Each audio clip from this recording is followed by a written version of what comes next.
Welcome to aspirant AD hub. आज हम लोग फिजिक्स के कुछ इम्पोर्टेंट क्वेश्चंस को डिस्कस करेंगे। ये important questions BPSC, JPSC, UPPSC, BSSC, JSSC, CGL, BPPSC, TRE, SSC and railway जैसे एग्जाम्स के लिए काफ़ी इम्पोर्टेंट हैं। तो हम लोग देखते हैं अपना पहला question. On heating the resistance of semiconductor,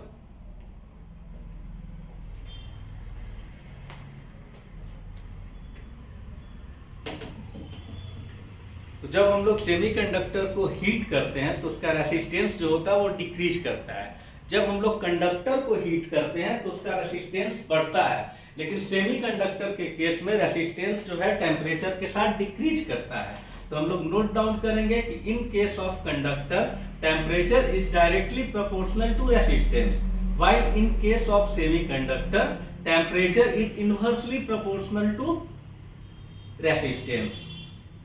जब हम लोग सेमीकंडक्टर के टेम्परेचर को बढ़ाएंगे तो उसका रेसिस्टेंस कम होगा, और जब हम लोग सेमीकंडक्टर के टेम्परेचर को कम करेंगे तो उसका रेसिस्टेंस बढ़ेगा।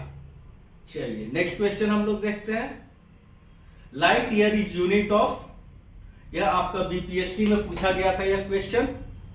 Light year is unit of, तो लाइट ईयर जो है आपका यूनिट किस चीज का है? Velocity, frequency, intensity of light या डिस्टेंस। तो लाइट ईयर हम लोग जानते हैं कि वो एक डिस्टेंस का यूनिट है, और जो लार्ज एस्ट्रोनॉमिकल बॉडीज होते हैं उनके बीच के डिस्टेंस को मेजर करने के लिए लाइट ईयर का यूज किया जाता है। यहाँ पे हम लोग याद रखेंगे कि लाइट ईयर और किलोमीटर में क्या रिलेशन है। तो 1 light year equals to 9.46 into 10 to the power of 12 kilometre. Next question हम लोग देखते हैं। Which of the following does not change when light travels from one medium to another?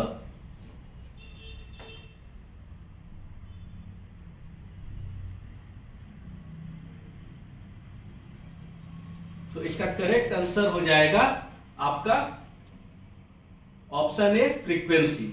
जब लाइट एक मीडियम से दूसरे मीडियम में ट्रैवल करता है तो फ्रीक्वेंसी चेंज नहीं होता है, वेवलेंथ चेंज होता है, रिफ्रैक्टिव इंडेक्स भी चेंज होता है, वेलोसिटी भी चेंज होता है। लेकिन एक चीज जो नहीं चेंज होता है जब लाइट एक मीडियम से दूसरे मीडियम में ट्रैवल करता है तो इसको बोलते हैं, वो है फ्रीक्वेंसी। जब लाइट एक मीडियम से दूसरे मीडियम में जाता है तो उस प्रोसेस को क्या बोलते हैं? उसको हम लोग बोलते हैं रिफ्लेक्शन ऑफ लाइट। अब जब लाइट बाउंस बैक हो जाता है तो उसको क्या बोलते हैं? Reflection of light. यहाँ पे एक स्नेल्स लॉ होता है, sine I by sine R equals to refractive index, refractive index. Next question हम लोग देखते हैं। Which of the following quantities does not have unit? इसमें से कौन सा क्वांटिटी है जो यूनिटलेस है?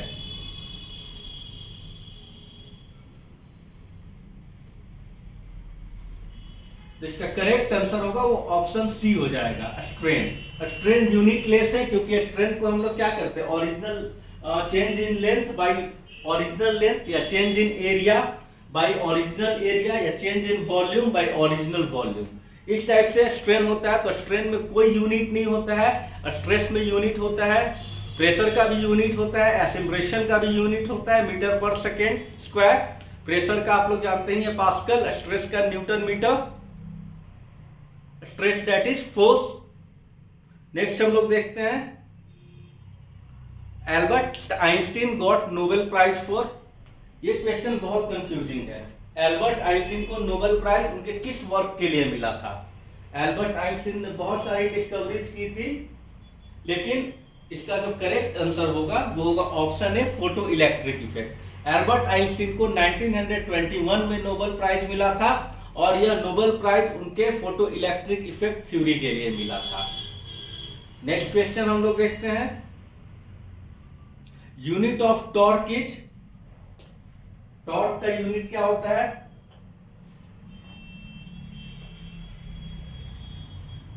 तो बेसिकली टॉर्क क्या होता है? तो टॉर्क एक्चुअली जब हम लोग दरवाजा जैसे खोलते हैं तो कैसे वो एक तरफ से पकड़ के खींचते हैं, तो बेसिकली टॉर्क होता है force into length of lever arm, उसी को टॉर्क बोलते हैं हम लोग। तो टॉर्क का एसआई यूनिट, फोर्स का एसआई यूनिट न्यूटन होता है, और लेंथ का मीटर होता है। तो टॉर्क का क्या हो जाएगा एसआई यूनिट? Newton metre. यहाँ पे ऑप्शन 2 जो है आपका वो करेक्ट हो जाएगा। इसका एक लाइव एग्जांपल जो डेली में हम लोग यूज कर रहे हैं, दरवाजा खोलते हैं तो उसमें भी टॉर्क लगता है, या गाड़ी में टॉर्क होता है गाड़ी के व्हील में। चलिए नेक्स्ट क्वेश्चन देखते हैं। Work done by centripetal force is,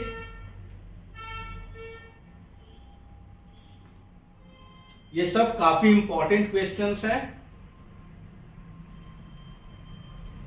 work जो सेंट्रीपिटल फोर्स करता है वो हमेशा जो होता है वो जीरो होता है। यहाँ पे आंसर गलत दिया हुआ है, यहाँ पे आंसर ऑप्शन 2 होगा, work done by centripetal force is zero. यहाँ पे आप लोग करेक्ट कर ले, आंसर जो होगा वो ऑप्शन 2 होगा, जीरो होगा। क्योंकि सेंट्रीपिटल फोर्स में क्या होता है, सेंट्रीपिटल फोर्स में जो आपका फोर्स होता है वो परपेंडिकुलर होता है डिस्प्लेसमेंट के। हम लोग जानते हैं कि वर्क एक स्केलर क्वांटिटी है, तो स्केलर क्वांटिटी होगा तो वर्क का फॉर्मूला क्या है, एफएस कॉस थीटा। तो जब आपका फोर्स और डिस्प्लेसमेंट दोनों परपेंडिकुलर होगा तो दोनों 90 डिग्री का एंगल बनाएगा। जब 90 डिग्री का एंगल बनाएगा तो cos 90 कितना होता है, जीरो होता है। यानी कि जो वर्क होता है आपका सेंट्रीपिटल फोर्स के द्वारा वो जीरो होता है, ध्यान रखेंगे। वैसे ही एक क्वेश्चन पूछा जाता है कि work done by an object which covers a complete circular path. जब सर्कुलर पाथ पे ऑब्जेक्ट मूव करता है और स्टार्टिंग पॉइंट पे वापस पहुंच जाता है तो वर्क डन क्या होगा, तो उस केस में भी वर्क डन जो होगा आपका जीरो होगा। क्योंकि वर्क जो होता है वो क्या होता है, फोर्स इनटू डिस्प्लेसमेंट होता है। तो जहां से वो पॉइंट स्टार्ट, जहां से वो वर्क करना स्टार्ट हुआ था, जहां से वो आदमी चलना स्टार्ट हुआ था वहीं पे पहुंच गया, यानी कि आपका डिस्प्लेसमेंट जीरो हो जाएगा। तो उस केस में भी आपका जो सर्कुलर पाथ में अगर कोई चलता है और उसी पॉइंट पे वापस पहुंच जाता है और वर्क डन आपसे पूछा जाता है तो उस केस में भी वर्क डन जीरो होता है। तो आप लोग ये दोनों केस याद रखेंगे, ये हमेशा पूछा जाता है। Next question, particle nature of light is shown by,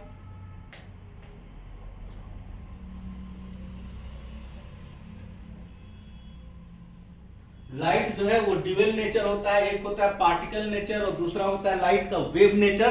तो इसमें से कौन सा है वो जो पार्टिकल नेचर ऑफ लाइट को रिफ्लेक्ट करता है? तो पार्टिकल नेचर जो लाइट का है वो फोटो इलेक्ट्रिक इफेक्ट से आपको देखा जाता है। तो इसका करेक्ट आंसर जो होगा वो होगा ऑप्शन बी। लाइट जो होता है उसका ड्यूअल नेचर होता है, वेव नेचर भी होता है, पार्टिकल नेचर भी होता है। तो particle nature of light is shown by photo electric effect. चलिए नेक्स्ट क्वेश्चन देखते हैं हम लोग। Induced EMF direction is given by,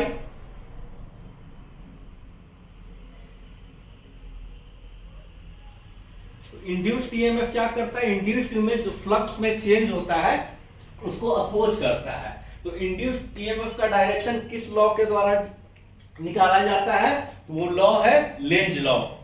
यानी कि यहाँ ऑप्शन बी जो होगा वो आपका करेक्ट आंसर होगा। Induced EMF direction is given by Lenz law.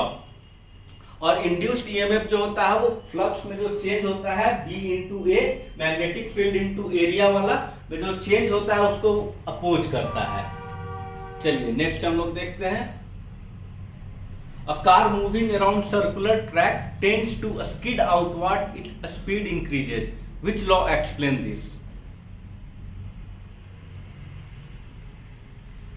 जब कोई कार सर्कुलर पाथ में मूव करता है और सडनली वो अपना स्पीड बढ़ाता है तो ऐसा देखा जाता है कि वो बाहर की तरफ फेंकाने लग रहा है। ये कौन सा लॉ एक्सप्लेन करता है? तो ये न्यूटन फर्स्ट लॉ एक्सप्लेन करता है। न्यूटन फर्स्ट लॉ क्या है? Law of inertia. Law of inertia बताता है कि कार जो है, कार का टेंडेंसी है कि वो स्ट्रेट लाइन में मूव कर रहा है, ठीक है। और जो फ्रिक्शन जो लगता है कार में चक्का के पास, वो frictional force centripetal force provide करता है, जिस कारण से वो सर्कुलर पाथ में चलते रहता है।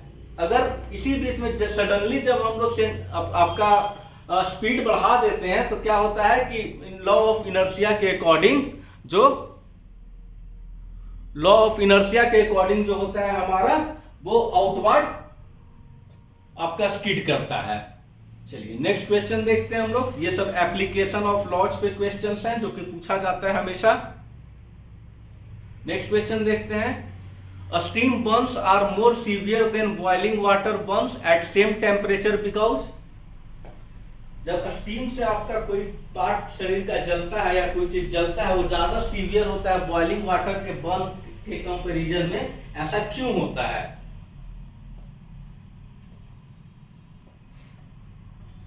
क्योंकि इसका जो करेक्ट आंसर होगा, ये लैटेंट हीट ऑफ वेपोराइजेशन के द्वारा होता है। क्योंकि स्टीम जो है वो रिलीज करता है लैटेंट हीट जब कंडेंस करता है स्किन पे और ज्यादा एनर्जी ट्रांसफर करता है। इसी वजह से जब भी स्टेम से कोई भी चीज जलता है तो ज्यादा आपका ज्यादा बर्न होता है।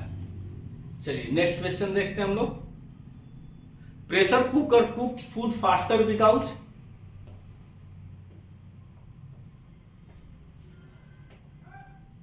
प्रेशर कुकर में जब आप चावल बनाते हैं तो जल्दी बन जाता है, लेकिन उसी को चावल को हम पतीला में बनाते हैं तो लेट से बनता है। ऐसा क्यों होता है?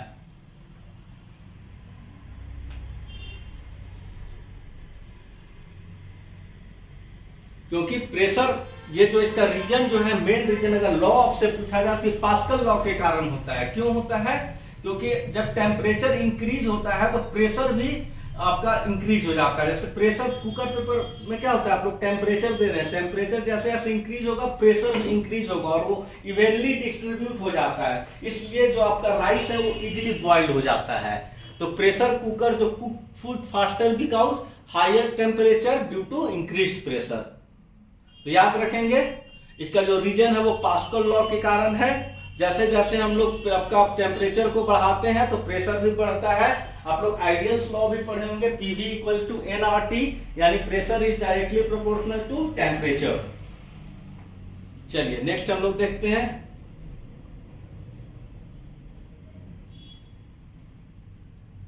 Noise cancelling headphones work on which principle? Noise cancelling headphone किस प्रिंसिपल पे वर्क करता है?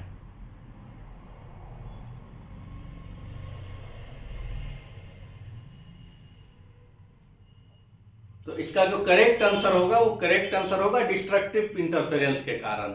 जो हम लोग नॉइज कैंसलिंग हेडफोन्स यूज करते हैं वो डिस्ट्रक्टिव इंटरफेरेंस पर वर्क करता है। डिस्ट्रक्टिव इंटरफेरेंस क्या होता है कि साउंड वेव जो अपोजिट फेज का होता है वो इंटरफेयर करते हैं। तो जब नॉइज इंटरफेयर करता है तो उसको क्या करता है, मिनिमाइज कर देता है।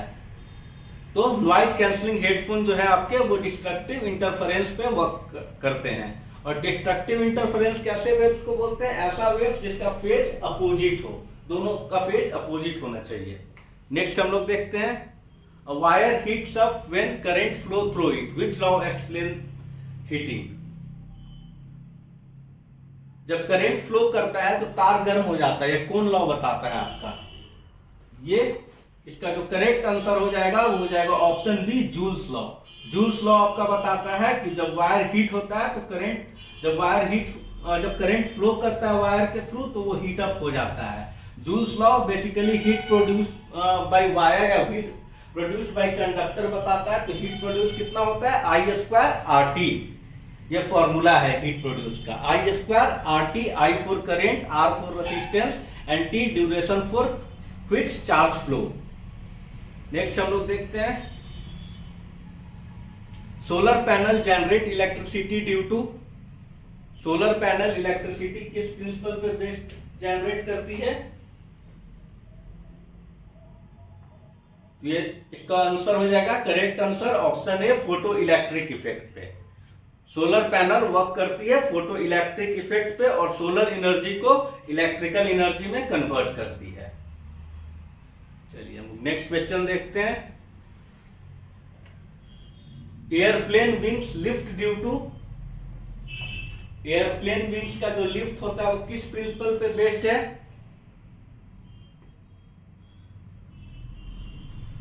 तो एयरप्लेन विंग्स का लिफ्ट जो है आपका वो बर्नौलीज प्रिंसिपल पे बेस्ड है। यहाँ पे ऑप्शन ए जो होगा वो करेक्ट आंसर होगा। आप लोग ये सब एप्लीकेशन वाला क्वेश्चंस खूब पूछा जाता है, आप लोग इसको अच्छे से पढ़ें। नेक्स्ट क्वेश्चन देखते हैं, hydraulic breaks works using? Hydraulic breaks जो होता है आजकल गाड़ियों में दिया जाता है वो किस प्रिंसिपल पे बेस्ड है? तो हाइड्रोलिक ब्रेक हाइड्रोलिक ब्रेक जो है वो आपका पास्कल लॉ पे वर्क करता है। यहाँ पे ऑप्शन बी करेक्ट होगा। पास्कल लॉ क्या है कि अगर हम लोग किसी एक पॉइंट पे प्रेशर अप्लाई कर रहे हैं, पहले देखिए पास्कल लॉ फ्लूइड के एप्लीकेबल है, पहला चीज आप लोग याद रखिएगा। और पास्कल लॉ ये बोलता है कि अगर हम किसी फ्लूइड में एक जगह पे प्रेशर अप्लाई कर रहे हैं तो वो प्रेशर इवेनली डिस्ट्रीब्यूट हो जाता है दूसरे पॉइंट्स में भी, फ्लूइड के दूसरे पार्ट्स में भी। यही पास्कल लॉ है। तो आप लोग गाड़ी में जैसे ही ब्रेक अप्लाई करते हैं तो वो जो प्रेशर आप लोग लगाते हैं वही प्रेशर फ्लूइड के थ्रू आपके टायर्स तक पहुंच जाता है। तो हाइड्रोलिक ब्रेक जो है वो पास्कल लॉ पे बेस्ड है। नेक्स्ट देखते हैं हम लोग, अ बोट फ्लोट बिकॉज,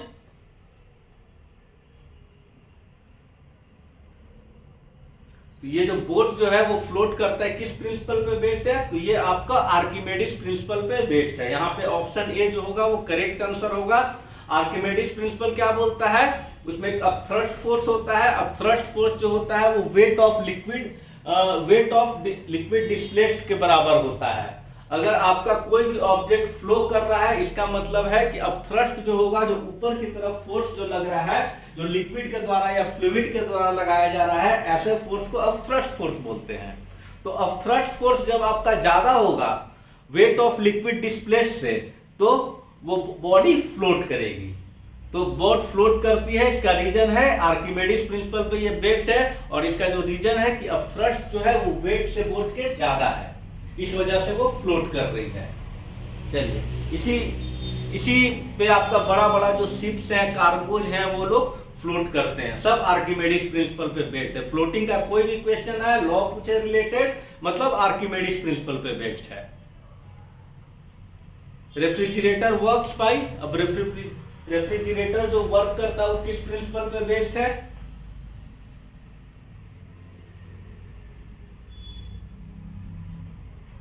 तो रेफ्रिजरेटर जो वर्क करता है वो कैरनोट साइकिल पे बेस्ड है। आप लोग याद रखेंगे, यहाँ पे कंफ्यूज नहीं होंगे न्यूटन्स लॉ ऑफ कूलिंग से। रेफ्रिजरेटर जो वर्क करता है वो बेस्ड है कैरनोट साइकिल पे। चलिए नेक्स्ट क्वेश्चन देखते हैं हम लोग, which type of electromagnetic radiation is used in remote control of television. जो आप लोग टीवी का रिमोट कंट्रोल यूज करते हैं वो किस टाइप ऑफ रेडिएशन पे वर्क करता है,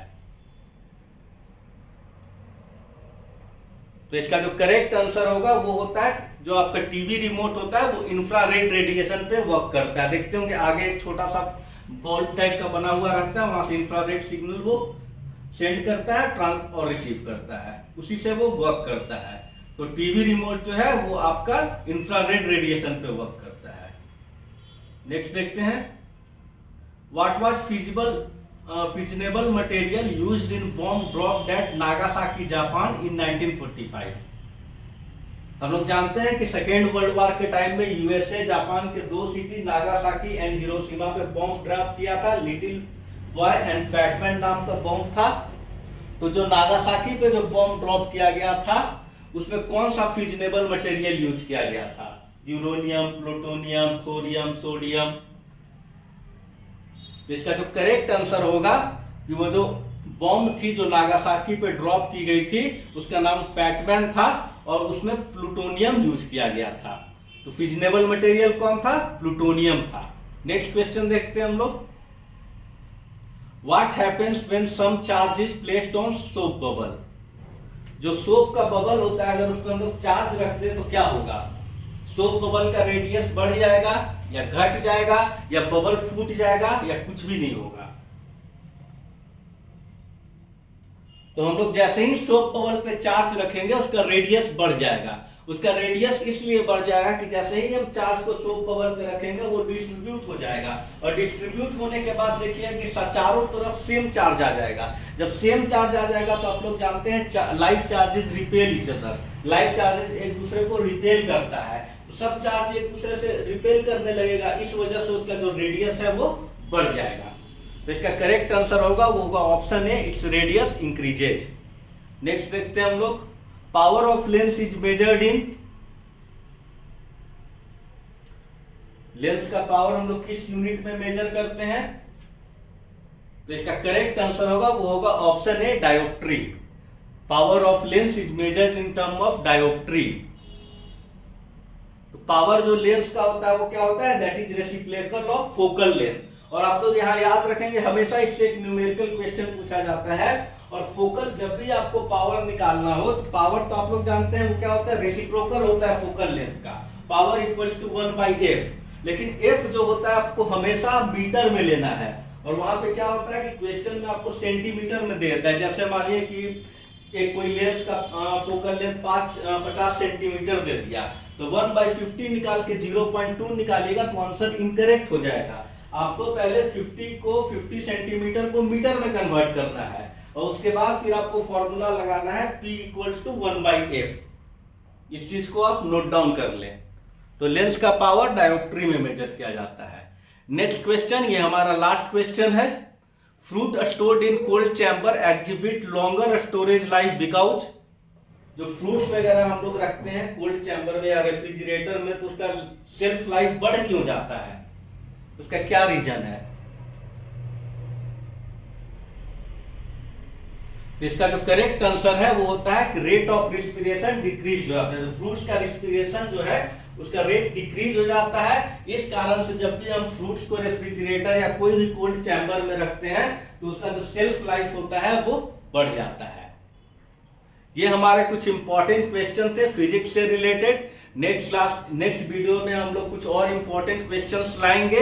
thank you for watching aspirant edu hub. हमारे चैनल को लाइक करें, शेयर करें, सब्सक्राइब करें और हमें टेलीग्राम पे फॉलो करें। टेलीग्राम का लिंक आपको डिस्क्रिप्शन बॉक्स में दे दिया जाएगा। ये क्वेश्चंस जितने भी अपकमिंग एग्जामिनेशंस हैं जैसे ADEO, CGL4, BPSC, JPSC, सबके लिए काफी इंपॉर्टेंट क्वेश्चंस हैं।